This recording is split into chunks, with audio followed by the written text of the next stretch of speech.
एक, Leonardo da Vinci. ये 1467 की सर्दियों की दोपहर है और कलाकार एंड्रिया डेल वेरोकियो फ्लोरेंस की एक व्यस्त सड़क पर चल रहे हैं। सड़क के दोनों ओर कार्यशालाओं में लोग कांच, चित्र, सुंदर कपड़े और कई अन्य चीजें बना रहे हैं। खुले दरवाजे से उन्हें काम पर लगे लोगों की आवाजें सुनाई देती हैं, पत्थर काटते और धातु पर वार करते हुए। एंड्रिया रुक जाता है और एक दरवाजे से होकर उसकी कार्यशाला में चला जाता है। अंदर शोर है और धुएं और मुर्गियों की बदबू आ रही है। एक बड़ी आग जल रही है और हर कोई व्यस्त है। कमरे के एक छोर पर वह लियोनार्डो को देखता है, जो लंबे बालों वाला एक लंबा, अच्छा दिखने वाला लड़का है। वह एंड्रिया के दोस्त सर पिएरो दा विंची का बेटा है। लियोनार्डो 14 साल का है। वह सिर्फ 1 साल से ही कार्यशाला में है, लेकिन एंड्रिया उससे बहुत खुश है। वह एक चतुर लड़का है। वह कड़ी मेहनत करता है और तेजी से सीखता है। जब एंड्रिया आती है तो वह क्या कर रहा होता है? शायद वह पेंट बनाने के लिए अंडे तोड़ रहा होता है। क्या वह मुड़कर मुस्कुराता है? आज हम लियोनार्डो को एक प्रसिद्ध चित्रकार और महान विचारक के रूप में याद करते हैं। उनकी मृत्यु के 500 साल बाद भी हम उनके काम का अध्ययन कर रहे हैं और नई चीजें सीख रहे हैं। हैरानी की बात यह है कि महान लियोनार्डो दा विंची एक अमीर परिवार से नहीं थे और उन्होंने स्कूल में ज्यादा समय नहीं बिताया। तो वह इतिहास के सबसे चतुर और सबसे प्रसिद्ध लोगों में से एक कैसे बन गए? 2. प्रारंभिक जीवन। लियोनार्डो का जन्म 15 अप्रैल 1452 को विंसी नामक एक छोटे से शहर के पास हुआ था। पारिवारिक नाम दा विंसी का मतलब है विंसी से। ये शहर फ्लोरेंस से लगभग 35 किलोमीटर दूर एक पहाड़ी पर बना है, लेकिन 1452 में घोड़े पर बैठकर यहाँ पहुँचने में एक दिन का लंबा समय लगता था। विंसी एक शांत शहर था, जो फ्लोरेंस की बड़ी इमारतों, धन और महत्वपूर्ण लोगों से बहुत दूर था। लियोनार्डो के माता और पिता दोनों ने उनके जन्म के बाद अलग अलग लोगों से शादी की। उनके पिता sir Piero da Vinci Florence में रहते थे और काम करते थे, लेकिन उनकी मां कैटरीना विंची में ही रहीं। लियोनार्डो ने संभवतः अपना अधिकांश प्रारंभिक जीवन विंची के आसपास बिताया। लियोनार्डो को देश के जीवन के बारे में बहुत कुछ पता था। वह शहर के आसपास के खेतों में खेलता था और उसे जानवरों से बहुत प्यार था। लियोनार्डो ने मजदूरों को देखा और उसने सीखा कि लोग कैसे निर्माण करते हैं और चीजें बनाते हैं। उसे हर चीज में दिलचस्पी थी और उसने जल्द ही चित्र बनाना शुरू कर दिया। लियोनार्डो महत्वपूर्ण परिवारों के बच्चों के साथ स्कूल नहीं जा सकते थे क्योंकि उनके पिता और माता विवाहित नहीं थे। उस समय कई किताबें लैटिन में थीं, लेकिन लियोनार्डो ने स्कूल में यह भाषा नहीं सीखी थी, इसलिए वे उन्हें पढ़ नहीं सकते थे। सालों बाद उन्होंने आखिरकार खुद को लैटिन पढ़ना सीखा। जब वह युवा थे तो लियोनार्डो को खुद को अन्य चीजें भी सिखानी पड़ीं, जैसे कि कैसे लिखना है। लियोनार्डो अपने बाएं हाथ से लिखते थे और उन्होंने दर्पण लेखन का उपयोग किया, जिसे पढ़ना बहुत मुश्किल है। जब आप उनके लेखन के बगल में एक दर्पण रखते हैं तो आप इसे पढ़ सकते हैं। उन्होंने अपने बाएं हाथ से चित्र बनाना भी सीखा। जब लियोनार्डो लगभग 13 वर्ष के थे, तब उनके पिता उनके कुछ चित्र फ्लोरेंस में अपने एक मित्र कलाकार एंड्रिया डेल वेरोकियो के पास ले गए। वेरोकियो को चित्र पसंद आए और लगभग 1466 में लियोनार्डो वेरोकियो की कार्यशाला में एक प्रशिक्षु बन गए, जो काम करते हुए नई चीजें सीखता था। लियोनार्डो को चित्र बनाना बहुत पसंद था, इसलिए वह बहुत खुश थे। वेरोकियो की कार्यशाला एक छोटी फैक्ट्री की तरह थी और वहां बहुत से लोग काम करते थे। कार्यशाला में कई अलग अलग चीजें बनाई जाती थीं, जैसे सुंदर पेंटिंग और मूर्तियां, और साल के महत्वपूर्ण दिनों के लिए कपड़े। लियोनार्डो ने शायद छोटे मोटे कामों से शुरुआत की होगी, जैसे पेंट बनाना या कार्यशाला की सफाई करना। बाद में उन्होंने चित्र बनाना, पत्थर से काम करना, कपड़े डिजाइन करना और कई अन्य काम करना सीखा। प्रशिक्षु वेरोकियो की कार्यशाला के ऊपर रहते थे। वे साथ में खाते पीते, हंसते हंसते और संगीत बजाते थे। लड़के बहुत अच्छे दोस्त बन गए और कभी कभी वे झगड़ते भी थे। लियोनार्डो के लिए यह एक नए परिवार जैसा था। वेरोकियो जैसी कार्यशालाओं में बहुत से लोग चित्रों पर काम करते थे। वेरोकियो ने सबसे महत्वपूर्ण काम किया और फिर उसके सबसे अच्छे प्रशिक्षुओं ने इसे पूरा किया। लियोनार्डो एक तेज सीखने वाले व्यक्ति थे और वे जल्द ही एक प्रतिभाशाली चित्रकार बन गए। जल्द ही वे महत्वपूर्ण चित्रों को पूरा करने में वेरोकियो की मदद करने लगे। उस समय इटली कई अलग अलग छोटे देशों से मिलकर बना था। फ्लोरेंस इन देशों में से एक का सबसे बड़ा शहर था। ये यूरोप के सबसे बड़े और सबसे अमीर शहरों में से एक था। लोग पूरे शहर में चर्च और बड़े घर बना रहे थे और उन्हें उनमें पेंटिंग और मूर्तियां लगाने की जरूरत थी। ये पेंटिंग के बारे में नए विचारों का समय था, विज्ञान और कई अन्य चीजों में। आज हम इस समय को पुनर्जागरण कहते हैं। फ्लोरेंस एक बहुत ही समृद्ध और महत्वपूर्ण शहर था, इसलिए यह उस समय के कई महान विचारकों और कलाकारों का घर था। इनमें से कुछ महान लोगों ने वेरोकियो की कार्यशाला का दौरा किया और युवा लियोनार्डो उनसे मिले। उसने शायद सपना देखा था कि वह भी उनके जैसा बन सकता है। 1460 के दशक में फ्लोरेंस प्रतिभाशाली लोगों के लिए एक शानदार जगह थी और लियोनार्डो से ज्यादा प्रतिभाशाली कोई नहीं था। 3. चित्रकारी एवं मूर्तिकला। लियोनार्डो के बारे में एक कहानी है जब वो एक युवा चित्रकार थे। एक दिन लियोनार्डो कार्यशाला में वेरोकियो की पेंटिंग खत्म कर रहे थे, तभी वेरोकियो वहां आया। लियोनार्डो का काम सुंदर था और वेरोकियो को ये पता था। मैं फिर कभी पेंटिंग नहीं करूंगा, बूढ़े आदमी ने कहा।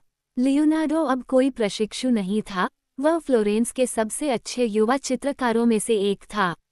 उस समय ज्यादातर कार्यशालाओं में अंडे से बने पेंट का इस्तेमाल किया जाता था, लेकिन लियोनार्डो ने एक नया पेंट आजमाया, ऑयल पेंट। ऑयल पेंट से ज्यादा चीजें बनाना संभव था और इससे उन्हें गहरे, चमकीले रंग बनाने में मदद मिली। लियोनार्डो बाहर गए और फूल, पानी और पत्थर जैसी चीजें बनाईं।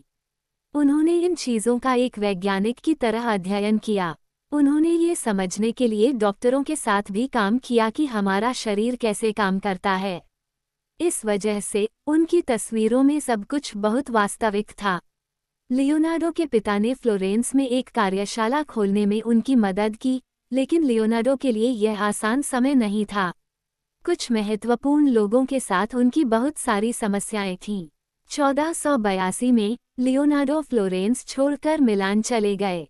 लियोनार्डो ने फ्लोरेंस में अपने पीछे नाराज लोगों को छोड़ दिया क्योंकि उन्होंने उनके लिए पेंटिंग पूरी नहीं की थी। यह उनके जीवन भर चलता रहा। लियोनार्डो सबसे महान लोगों में से एक है, इतिहास के सबसे प्रसिद्ध चित्रकारों में से एक, लेकिन उन्होंने केवल 20 पेंटिंग ही पूरी की। सिसिलिया गैलेरानी की यह पेंटिंग उनमें से एक है। लियोनार्डो मिलान में खुश थे। उनके पास बहुत से युवा प्रशिक्षुओं के साथ एक व्यस्त कार्यशाला थी। मिलान के शासक लुडोविको स्फोर्जा ने कला पर बहुत पैसा खर्च किया क्योंकि वह दिखाना चाहते थे कि वे फ्लोरेंस जैसी जगहों के शासकों जितने ही अच्छे हैं। लियोनार्डो को स्फोर्जा के दरबार का हिस्सा बनने के लिए पैसे दिए गए थे, जो उनके लिए काम करने वाले महत्वपूर्ण लोगों का समूह था। उन्होंने स्फोर्जा के लिए इमारतें और मशीनें डिजाइन की। उन्होंने सुंदर चित्र भी बनाए, जैसे कि सिसिलिया गैलेरानी की पेंटिंग स्फोर्जा की युवा प्रेमिका। 1495 में स्फोर्जा ने लियोनार्डो से द लास्ट सपर नामक एक चित्र बनाने को कहा। ये चित्र एक महत्वपूर्ण चर्च भवन की दीवार के लिए था और इसमें यीशु द्वारा अपने अनुयायियों के साथ किए गए अंतिम भोजन की कहानी बताई गई थी। चित्र की योजना बनाने में लियोनार्डो को कई महीने लगे। उन्होंने प्रत्येक व्यक्ति को चित्रित किया और मेज के चारों ओर उनके बैठने या खड़े होने के तरीके को बदला। पेंटिंग के लिए लियोनार्डो का डिजाइन अद्भुत है। वास्तविक कमरे में दीवारों की रेखाएं चित्र में दिखाई गई रेखाओं के समान ही हैं। यह उसी कमरे के दूसरे हिस्से को देखने जैसा है। द लास्ट सपर एक बहुत बड़ी पेंटिंग है जो 4.6 मीटर ऊंची और 8.8 मीटर लंबी है और यह बहुत ऊंची दीवार पर है। लोगों ने लियोनार्डो के काम करते समय खड़े रहने के लिए जगहें बनाईं। कभी कभी वो घंटों काम करता था और खाना खाने के लिए नहीं रुकता था।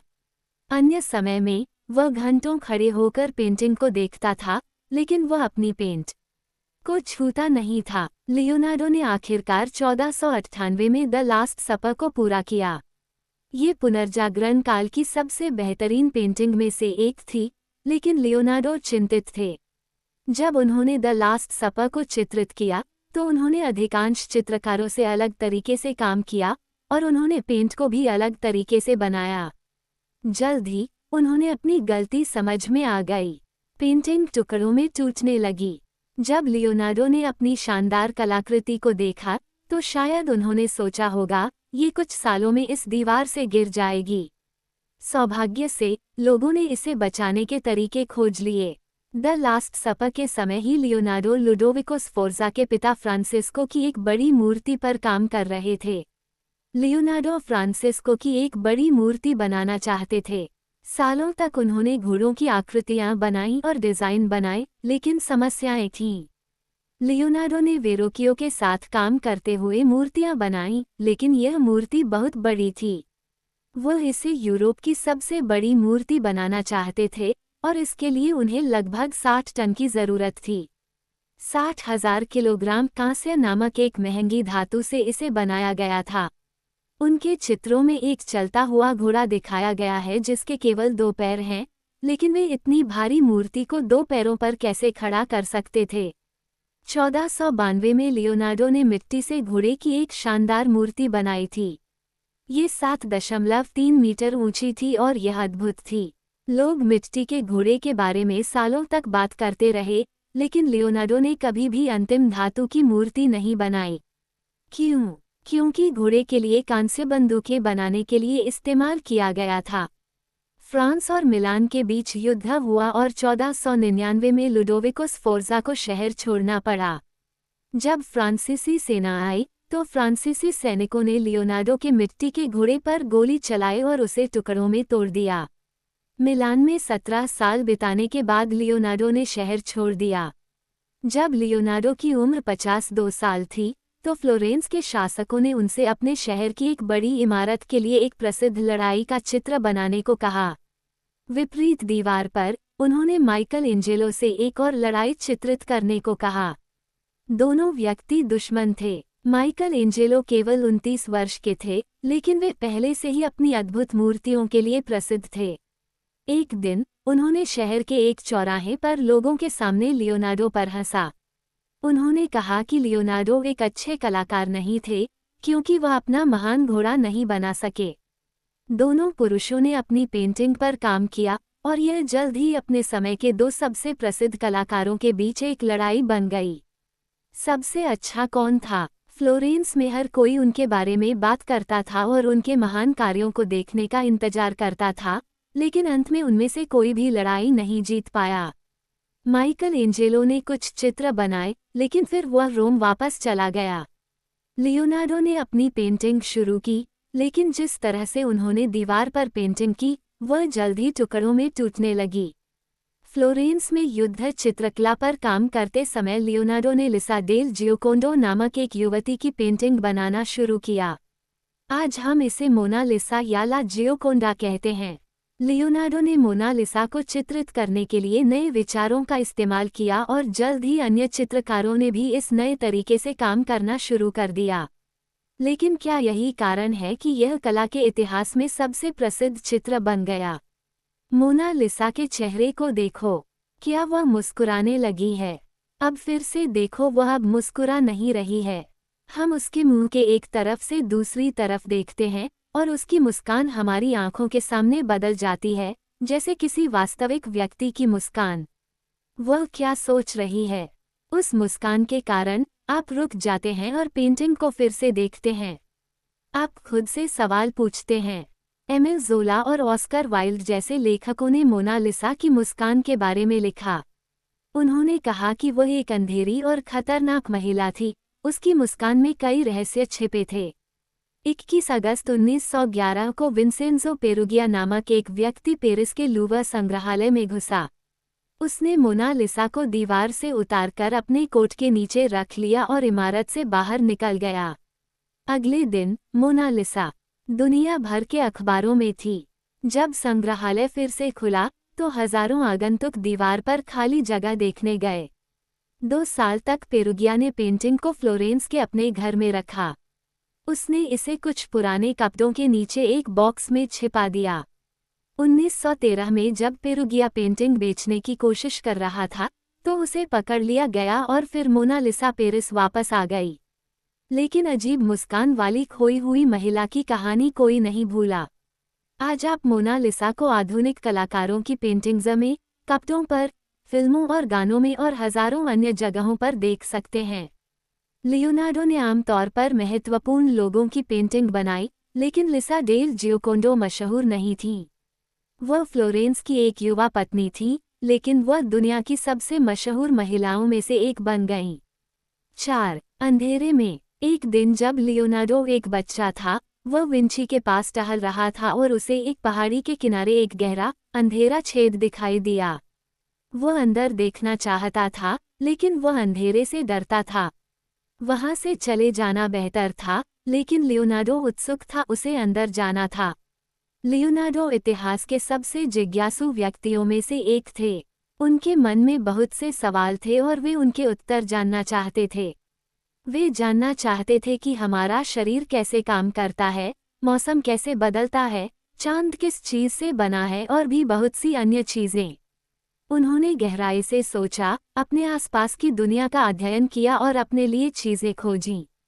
जब लियोनार्डो मिलान में स्फोर्जा के लिए काम कर रहे थे, तो उन्होंने उत्तरी इटली की नदियों, पहाड़ों और चट्टानों का अध्ययन किया। उन्होंने पाया कि बहुत लंबे समय में पानी से बहुत सारी चट्टानें कैसे बनती हैं। पहाड़ों में लियोनार्डो को समुद्र से आए जानवरों के जीवाश्म भी मिले। उन्होंने पूछा, वे वहां कैसे पहुंचे? लियोनार्डो के दिनों में लोगों को लगता था कि उनके आसपास की चीजें, जैसे कि पहाड़ और समुद्र, हमेशा एक जैसी ही रहती हैं। लेकिन जीवाश्मों ने एक अलग कहानी बताई। लियोनार्डो ने पाया कि हमारे आसपास की दुनिया समय के साथ बदलती रहती है। उन्होंने लिखा कि कैसे समुद्र के नीचे की जगहें पहाड़ बन सकती हैं। यह उनके समय के लिए एक अद्भुत विचार था और हमें सैकड़ों सालों तक पता नहीं चला कि वह सही थे। लियोनार्डो के समय में लोग सोचते थे कि चांद चमकीला है क्योंकि वह रोशनी करता है। लियोनार्डो ने पाया कि चांद सूरज की रोशनी के कारण चमकीला है। लियोनार्डो ने कल्पना की कि वह चांद पर खड़ा है और दुनिया को देख रहा है। उसने सोचा, चांद से हमारी दुनिया भी चमकीली दिखती है। और 450 साल बाद हमने आखिरकार चांद से अपनी दुनिया की तस्वीर खींची, अंधेरे में एक चमकीला, नीला घेरा, बिल्कुल वैसा ही जैसा लियोनार्डो ने कल्पना की थी। मिलान में लियोनार्डो ने गणित, पेंटिंग और इंजीनियरिंग जैसी चीज़ों के बारे में लिखना शुरू किया। उनके पन्ने खूबसूरत चित्रों से भरे हुए हैं, जिनके चारों ओर नोट्स हैं। वह अक्सर एक ही कागज़ पर अलग अलग चीज़ों के बारे में लिखते थे। शायद लियोनार्डो ने ऐसा इसलिए किया क्योंकि उस समय कागज़ बहुत महंगा था, या शायद उसने ऐसा इसलिए किया क्योंकि उसके दिमाग में इतने सारे विचार थे कि वो अलग अलग चीज़ों के बारे में सोचना बंद नहीं कर सकता था। 1487 में लियोनार्डो ने विट्रुवियन मैन नामक एक चित्र बनाया था। ये शरीर का अध्ययन करने के लिए बनाया गया था और यह कला के इतिहास में सबसे प्रसिद्ध चित्र बन गया है। आज आप इसे €1 के सिक्कों और कई अन्य स्थानों पर देख सकते हैं। उसी समय लियोनार्डो हमारे शरीर के अंदरूनी भाग की शारीरिक रचना के सुंदर चित्र बना रहे थे। लियोनार्डो के दिनों में कई लोगों को लगता था कि हमारे शरीर का अध्ययन करना गलत है। शरीर रचना विज्ञान, लेकिन लियोनार्डो के लिए शरीर एक मशीन की तरह था। वह देखना चाहता था कि यह कैसे काम करता है। उन्होंने अध्ययन किया कि लोग जानवरों से कैसे भिन्न हैं और उन्होंने डॉक्टरों के साथ काम किया। लियोनार्डो ने शरीर को काटा, उन्हें चित्रित किया और कुछ आश्चर्यजनक खोज की। एक दिन लियोनार्डो ने फ्लोरेंस के एक अस्पताल में एक बहुत बूढ़े व्यक्ति से बात की। कुछ घंटों बाद उस व्यक्ति की मृत्यु हो गई। लियोनार्डो जानना चाहते थे कि लोग क्यों मरते हैं, इसलिए बाद में उन्होंने उस व्यक्ति के शरीर को चीरकर इसका उत्तर खोजने की कोशिश की। लियोनार्डो ने देखा कि उस व्यक्ति की धमनियों की दीवारें एक युवा व्यक्ति की धमनियों की तुलना में बहुत संकरी थीं। लियोनार्डो ने सोचा, शायद ये संकरी धमनियां हमारे शरीर में बह रहे रक्त को रोकती हैं। क्या वह सही था? क्या इस समस्या ने बूढ़े व्यक्ति को मार डाला? हमें नहीं पता, लेकिन आज होने वाली सभी मौतों में से लगभग 25% धमनियों और हृदय की समस्याओं के कारण होती हैं। आश्चर्यजनक रूप से लियोनार्डो के शरीर रचना संबंधी चित्र आज भी लोगों की मदद कर रहे हैं। 2005 में इंग्लैंड के कैम्ब्रिज में पापावर्थ अस्पताल के एक डॉक्टर ने लियोनार्डो के हृदय के चित्रों का अध्ययन किया। उन्होंने उसे हृदय के एक हिस्से पर अलग तरीके से काम करने के बारे में एक विचार दिया। इससे लोगों की जान बचाने में मदद मिली। लियोनार्डो के समय में शरीर रचना विज्ञान का अध्ययन करना आसान नहीं था। वो शवों को खोलने के लिए चाकुओं और अपने हाथों का इस्तेमाल करते थे, और वह अक्सर रात में काम करते थे।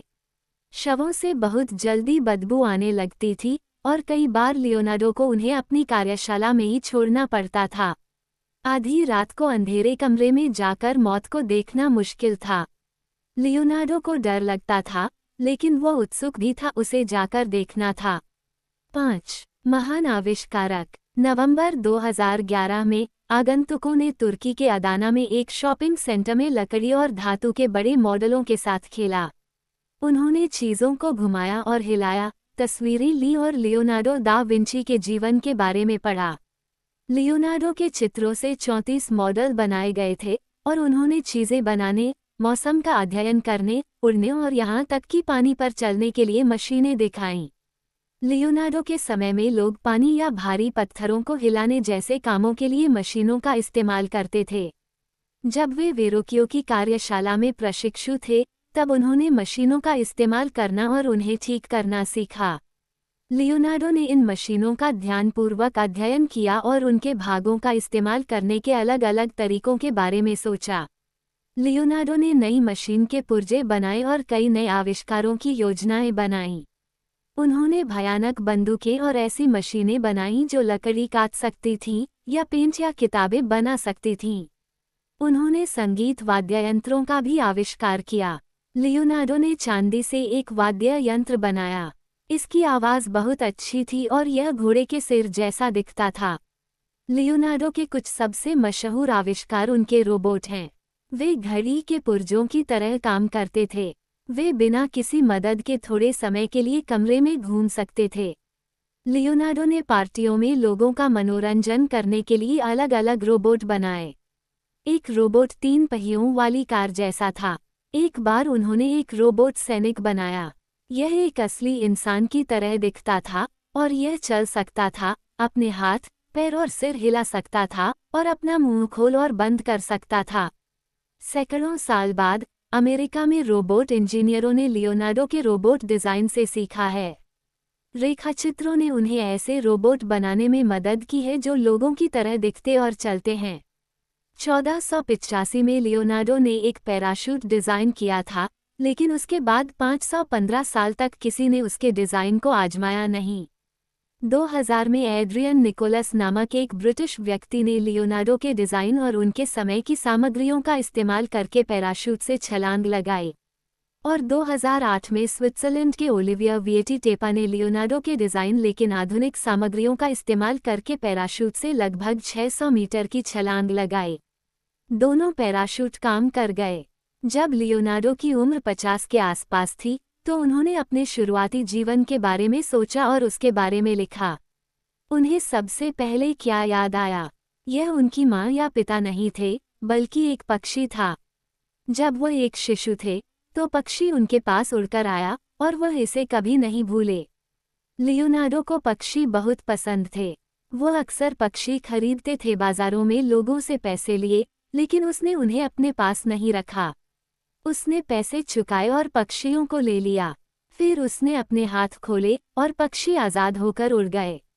लियोनार्डो ने कई सालों तक पक्षियों के उड़ने के तरीके का अध्ययन किया। उन्होंने अपने जीवन के अधिकांश समय में उड़ने का सपना देखा और उन्होंने कई अलग अलग उड़ने वाली मशीनें बनाईं। एक चित्र में एक मशीन को पंखों के साथ घूमते हुए दिखाया गया है। लियोनार्डो की मशीन काम नहीं कर सकी, लेकिन लगभग 400 साल बाद इगोर सिकोरस्की नामक एक युवा रूसी लड़के ने उस चित्र को देखा। वह भी एक सपने देखने वाला था। कई सालों की कोशिशों के बाद 1939 में सिकोर्स्की ने एक हेलीकॉप्टर बनाया और उड़ाया, जिसका नाम था VS 300। 4 साल बाद उनकी फैक्ट्री हेलीकॉप्टर बनाने वाली दुनिया की पहली फैक्ट्री बन गई। एक अन्य चित्र में एक ऑर्निथोप्टेरा उड़ान मशीन दिखाई गई है जिसके पंख पक्षी की तरह ऊपर नीचे हिलते हैं। पायलट ने पंखों को हिलाने के लिए अपने हाथों और पैरों का इस्तेमाल किया।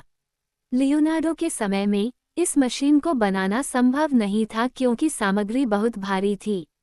अंत में 2010 में कनाडा में छात्रों ने एक ऑर्निथोप्टेरा बनाया और उड़ाया। ये बहुत हल्की सामग्री से बना था और पायलट ने अपने पैरों से पंखों को ऊपर नीचे हिलाया। लगभग 1505 में लियोनार्डो ने फ्लोरेंस के पास एक पहाड़ी पर हवा का अध्ययन किया और उन्होंने वहां से उड़ान के बारे में भी लिखा। तो बड़ा सवाल यह है कि क्या उसने कभी उड़ने की कोशिश की? उस समय लियोनार्डो और माइकल एंजेलो महान युद्धक के लिए अपनी तस्वीरों की योजना बना रहे थे। दोनों ही लोग ये दिखाना चाहते थे कि वे सर्वश्रेष्ठ हैं। क्या लियोनार्डो उड़ने और दुनिया को ये दिखाने की योजना बना रहे थे कि वे माइकल एंजेलो से ज़्यादा चतुर हैं? लियोनार्डो की मृत्यु के 30 साल बाद गिरोलामो कार्डानो नामक एक व्यक्ति ने लिखा कि लियोनार्डो ने उड़ने की कोशिश की लेकिन नहीं उड़ सका। कार्डानो के पिता लियोनार्डो के मित्र थे, तो क्या ये सच था? लियोनार्डो के लेखन में इसके बारे में कुछ भी नहीं है, इसलिए हमें इसका उत्तर नहीं पता है, लेकिन हम इसकी कल्पना कर सकते हैं। हम उन्हें 1505 में एक गर्म गर्मी के दिन फ्लोरेंस के पास एक पहाड़ी पर देख सकते हैं। वो खड़े होकर नीचे के खेतों को देख रहे हैं, उनके लंबे बाल हवा में लहरा रहे हैं। वो अपने पंख लगाता है। वह क्या महसूस कर रहा है? उसने अपने पूरे जीवन में उड़ने का सपना देखा है और अब कोशिश करने का समय आ गया है। वो मर सकता है, लेकिन उसे इसका उत्तर जानना होगा। वह जितनी तेजी से हो सकता है हवा में भागता है। 6. लियोनार्डो का शहर। 1485 की भयंकर सर्दी में मिलान शहर में हजारों लोग बीमार हो गए और कई लोग मर गए। फिर 16 मार्च को दिन के बीच में आसमान में अंधेरा छा गया। सड़कों पर लोगों को पता नहीं था कि क्या हो रहा है, शायद उन्हें लगा कि ये दुनिया का अंत है। लियोनार्डो जैसे वैज्ञानिक जानते थे कि चंद्रमा सूर्य के सामने घूम रहा है। लियोनार्डो ने इसे देखने के लिए कागज के एक टुकड़े में छेद कर दिए। सूरज की रोशनी से उनकी आंखों को चोट नहीं लगी क्योंकि उन्होंने कागज को अपने चेहरे के सामने रखा था। सिर्फ 3 साल में मिलान में लगभग 1/3 लोग मर गए।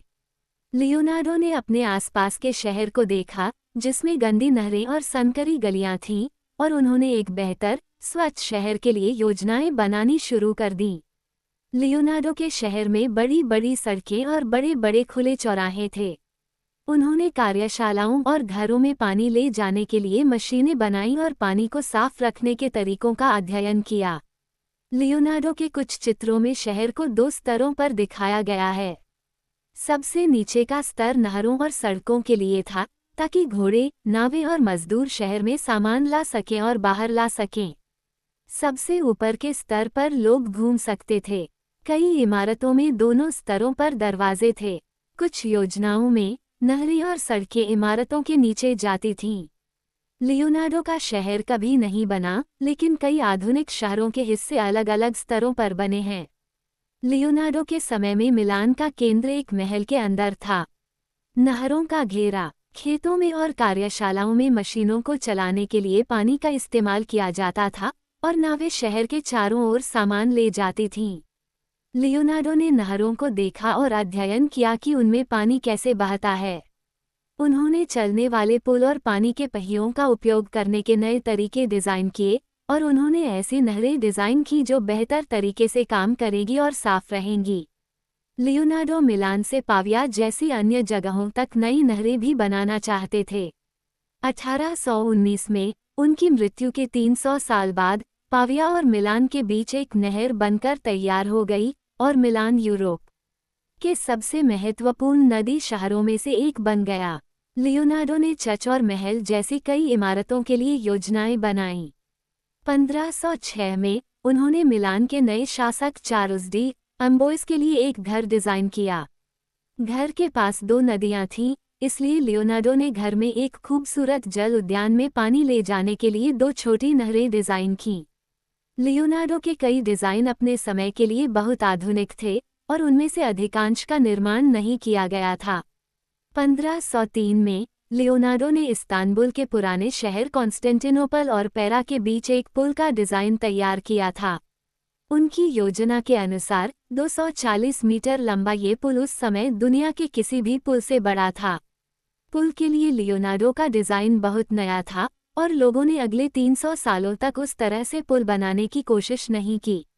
इस्तांबुल पुल कभी नहीं बना, लेकिन 500 साल बाद नॉर्वे के कलाकार वेब्जन सैंड ने पुल का एक चित्र देखा और इसे बनाने का फैसला किया। आखिरकार 2001 में नॉर्वे में एक सड़क पर एक छोटा लियोनार्डो पुल बनाया गया। अब लोग तुर्की, अमेरिका और अन्य देशों में लियोनार्डो पुल बनाने की योजना बना रहे हैं। आश्चर्यजनक रूप से अमेरिका के आयोवा के डेस मोइनेस में लोगों ने लियोनार्डो पुल नहीं बनाने का फैसला किया क्योंकि इसका डिज़ाइन बहुत आधुनिक लग रहा था। 7. युद्ध का समय। लियोनार्डो के बारे में लिखने वाले सभी लोगों ने कहा कि वो एक दयालु व्यक्ति थे। वो अपने प्रशिक्षुओं के साथ अच्छा व्यवहार करते थे और जानवरों से प्यार करते थे। तो फिर उन्होंने खतरनाक लोगों के लिए काम क्यों किया और भयानक युद्ध मशीनें क्यों डिज़ाइन की? जब उन्होंने आखिरकार खुद युद्ध देखा तो उन्हें कैसा लगा? लियोनार्डो के कई आविष्कार युद्ध मशीनें हैं और उनमें से दो सबसे प्रसिद्ध हैं जिन्हें मशीन गन और टैंक कहा जाता है। मशीन गन के चित्र दो पहियों के बीच बंदूकों की लाइनें दिखाते हैं। बंदूकें एक साथ गोली चलाती हैं, इसलिए वे एक ही समय में बहुत सारे सैनिकों को मार सकती हैं। लियोनार्डो का टैंक एक धातु की मशीन थी जिसमें 8 सैनिक थे। सैनिक मशीन को चलाने के लिए अंदर के पहियों को घुमाते थे और वे बाहर के दुश्मन पर बंदूकें चला सकते थे। कुछ साल पहले लोगों ने टीवी के लिए लियोनार्डो की मशीन गन और टैंक बनाया और दोनों मशीनें काम करती थीं। 1499 में फ्रांसीसी राजा लुई 12वें युद्ध के लिए गए और उनकी सेना ने मिलान शहर पर कब्जा कर लिया। लियोनार्डो मिलान छोड़कर अपने एक दोस्त के साथ वेनिस चले गए। जब वे 1500 में पहुंचे तो वेनिस ओटोमन तुर्कों के साथ युद्ध लड़ रहा था। तुर्की के जहाज और सैनिकों की एक सेना वेनिस के पास एड्रियाटिक सागर में इंतजार कर रही थी। शहर के लोग चिंतित थे। वे ओटोमन्स को वेनिस पर कब्जा करने से कैसे रोक सकते थे? लियोनार्डो अपने विचार लेकर शहर के शासकों के पास गए। लियोनार्डो ने वेनिस के पास एक नदी पर तुर्की सेना को रोकने के लिए कुछ चलती दीवारों की योजना बनाई और उन्होंने एक चित्र भी बनाया, नाव जो पानी के नीचे जा सकती थी। अपनी एक और योजना के लिए लियोनार्डो ने आधुनिक डाइविंग से 450 साल पहले डाइविंग सूट डिज़ाइन किए थे। लियोनार्डो ने बताया कि डाइविंग सूट पहने सैनिक समुद्र की तलहटी पर चल सकते थे और तुर्की जहाज़ों के नीचे छेद कर सकते थे। अंत में ओटोमन सेना ने वेनिस पर कब्जा करने की कभी कोशिश नहीं की। उनके जहाज़ दूसरी लड़ाई लड़ने के लिए रवाना हो गए। कुछ साल पहले तक किसी ने लियोनार्डो के डाइविंग सूट को नहीं आजमाया था, जब ब्रिटिश गोताखोर जैकी कोजेंस ने टीवी पर इसे आजमाया था। लियोनार्डो के डिज़ाइन में एक छोटे से बदलाव के बाद वह डाइविंग सूट की नकल करके वेनिस के पास समुद्र के तल पर चली गई। 1502 और 1503 के बीच लियोनार्डो ने इटली के सबसे खतरनाक आदमी सेसारे बोर्गिया के लिए काम किया। 2 साल की खूनी लड़ाई में बोर्गिया की सेना ने इटली के केंद्र में स्थित शहरों पर कब्जा कर लिया। बोर्गिया अपने और अपने पिता के लिए एक नया देश बनाने की कोशिश कर रहा था। लियोनार्डो ने उसके साथ यात्रा की और बोर्गिया को बेहतर महल बनाने में मदद की। भयानक लड़ाइयाँ हुईं। पहली बार लियोनार्डो ने सीखा कि युद्ध इंजीनियर होने का वास्तव में क्या मतलब है। सेसरे बोर्गिया एक खतरनाक हत्यारा था। उसने अपने कई दुश्मनों और कुछ पुराने दोस्तों की हत्या कर दी थी। लियोनार्डो ने उसे 1503 में अचानक छोड़ दिया और शायद वह ठीक समय पर चला गया। जल्द ही वह फ्लोरेंस में वापस आ गया। फ्लोरेंस पीसा के साथ युद्ध लड़ रहा था और जून 1503 में पीसा के पास एक पहाड़ी पर एक भयानक युद्ध हुआ। फ्लोरेंस के सैनिकों ने पहाड़ी पर स्थित महल पर कब्जा कर लिया और कुछ दिनों बाद लियोनार्डो वहां पहुंच गया। क्या महल ज्यादा मजबूत हो सकता था? लियोनार्डो का काम महल को ध्यान से देखना और पीसा द्वारा इसे वापस लेने की कोशिश करने से पहले ऐसा करने के तरीके खोजना था। 27 सेसरे बोर्गिया। बाद में लियोनार्डो और उनके मित्र लेखक निकोलो मैकियावेली को एक अच्छा विचार आया। पीसा को अपना पानी अर्नो नदी से मिलता था और नावें शहर में भोजन लाती थीं। तो क्यों न नदी को आगे बढ़ाया जाए। इस तरह फ्लोरेंस युद्ध जीत सकता था और अमीर भी बन सकता था। फ्लोरेंस के शासकों को उनकी योजनाएं पसंद आईं। नहरें नदी को पीसा से दूर ले जा सकती थीं और जहाज नहरों के साथ फ्लोरेंस तक जा सकते थे ताकि शहर को समुद्र तक पहुंचने का रास्ता मिल सके। अगस्त 1504 में हजारों मजदूरों ने नई नहर के किनारों को काटना शुरू कर दिया। लियोनार्डो ने मदद के लिए मशीनें डिजाइन की, लेकिन वे उन्हें समय पर नहीं बना पाए। अक्टूबर 1504 में एक भयानक तूफान आया। नहर के किनारे गिर गए, 80 मजदूर मारे गए और इंजीनियर घर चले गए। एक बार फिर लियोनार्डो ने बहुत ज्यादा करने की कोशिश की। 8 मनोरंजन करने वाला। भीड़ हंसती है, रोती है और चिल्लाती है। थिएटर के अंदर पहाड़ हिलते हैं, अजीब जानवर नाचते हैं और अंधेरे आसमान में चमकीले तारे घूमते हैं। जब लियोनार्डो ने दरबार के लिए पार्टियों और थिएटर प्रदर्शनों की योजना बनाई तो वे संगीत, नृत्य, रोशनी और आश्चर्यजनक आश्चर्यों की रातें थीं। लियोनार्डो सिर्फ योजनाएं ही नहीं बनाते थे, वे एक बेहतरीन मनोरंजनकर्ता भी थे। वे मज़ेदार कहानियां सुनाते थे और वे एक बहुत ही प्रतिभाशाली संगीतकार थे। जब वे पहली बार मिलान गए तो उन्हें लियोनार्डो द म्यूजिशियन कहा गया, न कि लियोनार्डो द पेंटर। वे संगीत वाद्ययंत्र बजाते थे और गाते भी थे। लियोनार्डो ने कहानियां भी लिखीं। वे अक्सर जानवरों के बारे में होती थीं और उनमें हमेशा एक महत्वपूर्ण विचार होता था, जैसे कि हमें दूसरे लोगों के प्रति दयालु क्यों होना चाहिए। उनकी कहानियां पूरे यूरोप की अदालतों में सुनाई जाती थीं और जब लोग उन्हें सुनाते थे तो कहानियां धीरे धीरे बदल जाती थीं। जब लियोनार्डो किसी कमरे में आता था तो हर कोई उसे देखता था। वह रंग बिरंगे कपड़े पहनता था, वह बहुत सुंदर दिखता था और उसके बाल लंबे थे, जबकि ज्यादातर पुरुष अपने बाल छोटे कटवाते हैं। लियोनार्डो मजेदार, चतुर और प्रतिभाशाली था। 1500 तक वह मशहूर भी हो गया था। जब लियोनार्डो 1506 में मिलान जाने के लिए फ्लोरेंस से चला गया तो शहर के शासक नहीं चाहते थे कि लियोनार्डो को शहर में लाया जाए। उसे जाने के लिए कहा गया, लेकिन मिलान के नए फ्रांसीसी शासक चाहते थे कि वो वहां काम करे। सालों तक दोनों शहरों के बीच लियोनार्डो के समय के लिए लड़ाई होती रही। यूरोप के सबसे महत्वपूर्ण लोग लियोनार्डो को चाहते थे, लेकिन उनके परिवार का क्या? जब सर पिएरो दा विंची की मृत्यु 1504 में हुई तो उन्होंने अपने 12 बच्चों में से 11 को घर और पैसा छोड़ा। लियोनार्डो को कुछ नहीं मिला। लियोनार्डो के परिवार के कई लोगों के पास उनके लिए ज्यादा समय या प्यार नहीं था। एक छोटे बच्चे के रूप में लियोनार्डो को फ्लोरेंस में अपने पिता के साथ रहने के लिए अपनी मां कैटरीना को छोड़ना पड़ा। वह सर पिएरो की पहली पत्नी अल्बिएरा के बहुत करीब हो गए, लेकिन जब वह छोटे थे तब उनकी मृत्यु हो गई। उसके बाद वो कई महिलाओं के करीब नहीं रहे और उन्होंने कभी शादी नहीं की। कई मायनों में लियोनार्डो का असली परिवार उनके दोस्त और प्रशिक्षु थे, सलाई, ज़ोरोस्त्रो और मेल्जी जैसे लोग। जियाकोमो कैप्रोटी 10 साल का था जब वह 1490 में लियोनार्डो की कार्यशाला में प्रशिक्षु बन गया। वह जल्द ही मुसीबत में पड़ गया। दूसरे प्रशिक्षु उसे सलाई कहते थे, जिसका मतलब है बुरा लड़का।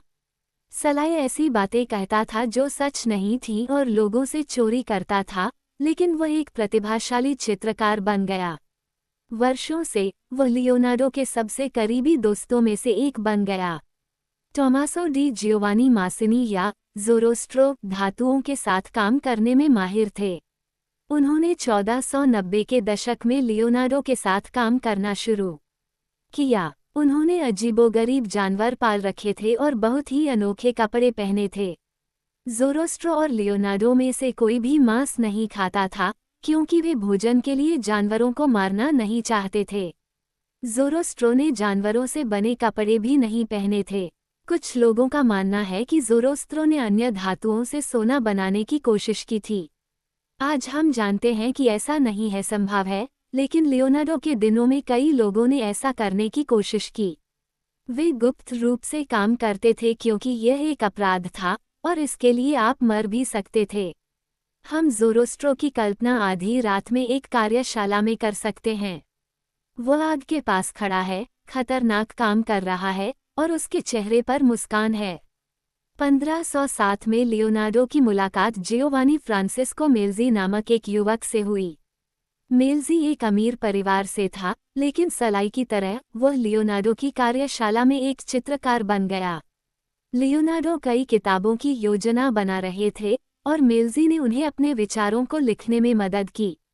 उन्होंने महान व्यक्ति के जीवन के बाकी समय लियोनार्डो का अनुसरण किया। 9. रहस्य का आदमी। लियोनार्डो के बारे में कहानियां गढ़ना आसान था। उसके अजीब दोस्त थे, वह चलने वाले रोबोट बनाता था और रात में मरे हुए लोगों पर काम करता था। उसकी कार्यशाला धुएं और भयानक बदबू से भरी रहती थी। क्या वह सोना बनाने की कोशिश कर रहा है? लोग पूछते थे, या मरे हुए लोगों से जीवित लोगों को बनाने की कोशिश कर रहा है। 1513 में लियोनार्डो गिउलियानो डे मेडिसी के लिए काम करने रोम गए। रोम रोमन कैथोलिक चर्च के सबसे महत्वपूर्ण व्यक्ति पोप का घर है। उस समय पोप गिउलियानो डे मेडिसी के भाई लियो द 10th थे। लियो द 10th बहुत शक्तिशाली व्यक्ति थे। उन्होंने लियोनार्डो को एक कार्यशाला दी और कुछ लोगों को उनकी मदद करने के लिए दिया। लियोनार्डो को ये पता नहीं था, लेकिन वह शायद बहुत खतरे में थे।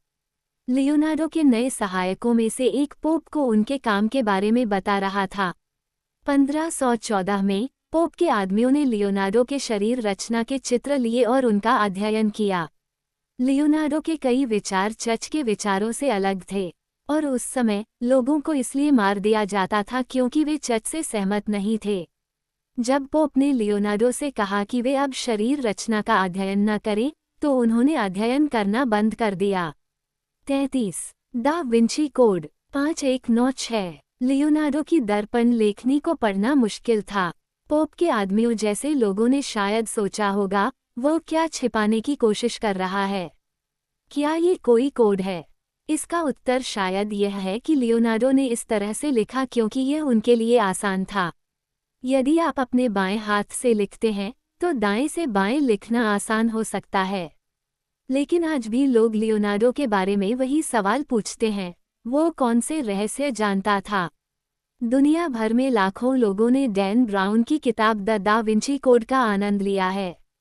ये लियोनार्डो की सबसे प्रसिद्ध पेंटिंग्स में से एक, द लास्ट सपर में एक गुप्त कोड की कहानी बताती है।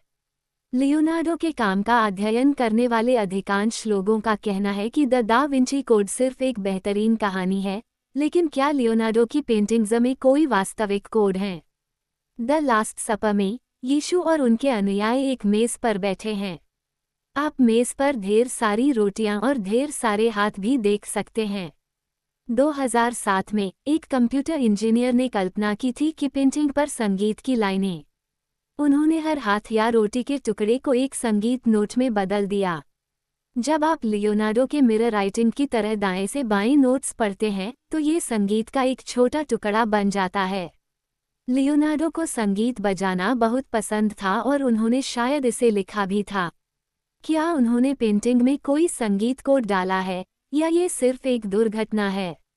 नवंबर 2011 में मोनालिसा में एक और संभावित कोड खोजा गया था।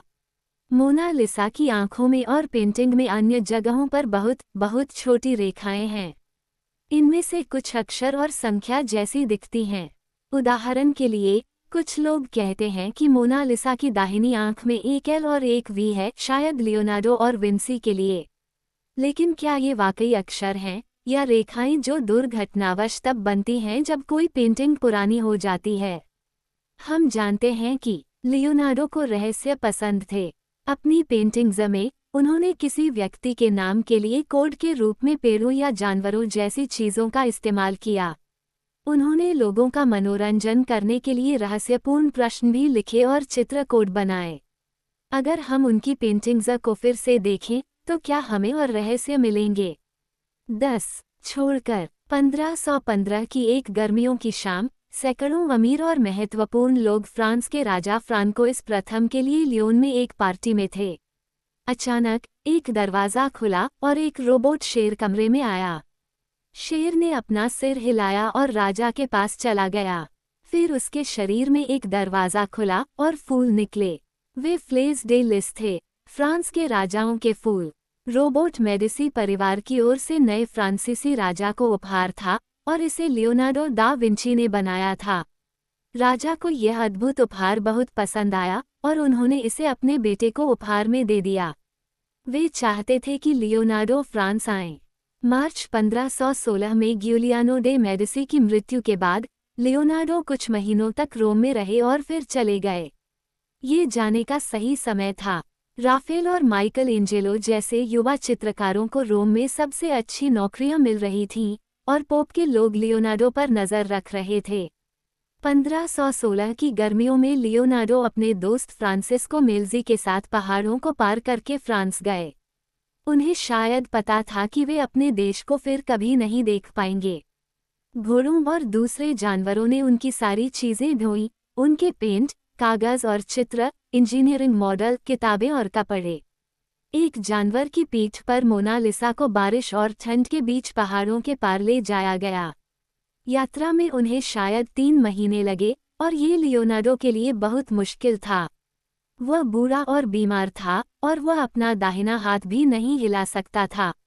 जब लियोनार्डो फ्रांस पहुंचे तो फ्रांकोइस प्रथम ने उन्हें एम्बोइस में एक बड़ा घर दिया, जो राजा के महलों में से एक से लगभग 1 किलोमीटर दूर था। महल से लियोनार्डो के घर तक जमीन के नीचे एक गुप्त रास्ता था। लोगों का कहना है कि राजा रात में लियोनार्डो से मिलने आते थे। फ्लोरेंस के महान बूढ़े व्यक्ति और युवा फ्रांसीसी राजा बहुत अच्छे दोस्त बन गए और वे घंटों बातें करते रहे। लियोनार्डो ने शायद इन वर्षों में पेंटिंग नहीं की।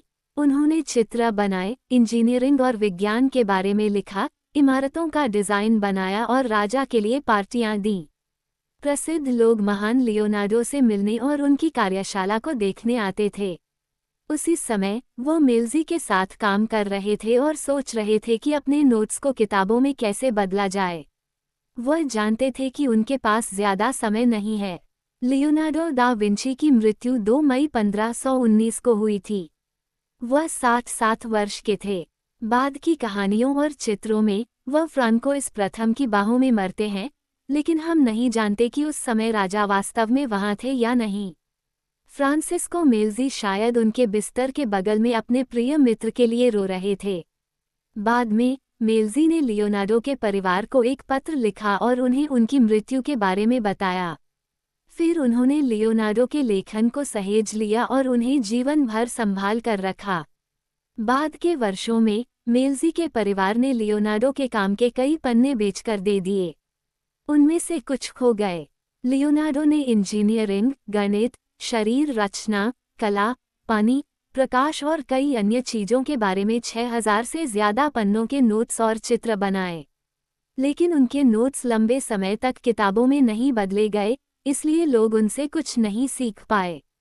लियोनार्डो ने जिन चीज़ों के बारे में लिखा था, उनमें से कुछ को खोजने में दूसरे लोगों को सैकड़ों साल लग गए।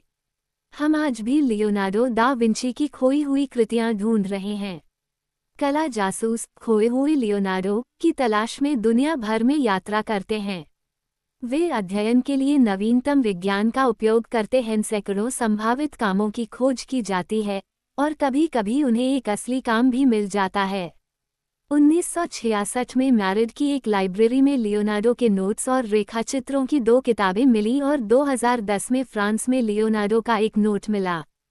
फिर नवंबर 2011 में लंदन के एक संग्रहालय में आगंतुक लियोनार्डो दा विंची की पेंटिंग साल्वेटा मुंडी के सामने खड़े थे। साल्वेटा मुंडी को लियोनार्डो ने लगभग 1513 में फ्रांस के राजा लुई द 12 के लिए चित्रित किया था। बाद में ये ब्रिटेन और फिर अमेरिका गया। लंबे समय तक लोगों को लगा कि यह जियोवानी बोलिट्राफो नामक एक प्रशिक्षु द्वारा बनाया गया था और 1958 में इसे केवल $70 में बेचा गया था। 2011 में वर्षों के अध्ययन के बाद कला जगत ने फैसला किया कि यह पेंटिंग वास्तव में लियोनार्डो दा विंची द्वारा बनाई गई थी। यदि आप इसे आज खरीदना चाहते हैं तो आपको लगभग $190 मिलियन की आवश्यकता होगी।